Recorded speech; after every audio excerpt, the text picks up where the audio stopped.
D'accord?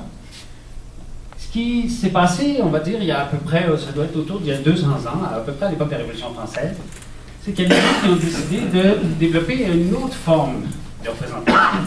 Et au lieu de faire un concours, on va dire, ou une lutte des plus forts, on est passé à un autre paradigme où on s'est dit, l'important, si on veut avoir un gouvernement qui règle les problèmes, c'est d'avoir un échantillon de notre société, un microcosme de notre société. Et donc d'avoir un mécanisme qui va prendre notre population initiale et qui va nous amener des représentants qui représentent correctement la composition des problèmes et des solutions et des intérêts et des sujets d'opinion qu'on avait initialement. OK? Et donc ces gens-là ont développé ce qu'on appelle des méthodes à vainqueurs multiples. Donc, le modèle mixte, par exemple, va combiner des éléments de représentation à vainqueur unique et des éléments de représentation à vainqueur multiple. Et la troisième catégorie dont je vous ai parlé tout à l'heure, les modes de scrutin proportionnel, eux, n'ont que ça, que des éléments de représentation par vainqueur multiple. D'accord?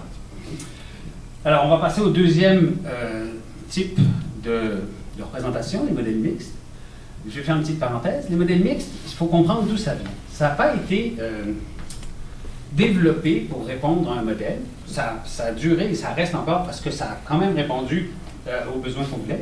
Mais initialement, historiquement, pourquoi est-ce qu'on prend toujours le modèle allemand comme référence? C'est parce que c'est là qu'on l'a mis en premier. À la suite de la Deuxième Guerre mondiale, les Alliés voulaient avoir un gouvernement fonctionnel et efficace en Allemagne.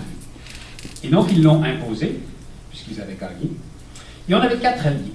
On avait les Anglais et les Américains, qui, eux, fonctionnent avec un vainqueur unique, qui voulait ça. On avait les Russes et les Français, qui, eux, avaient été exposés, on va dire, à cette logique-là de représentation par vainqueur multiple. Et donc,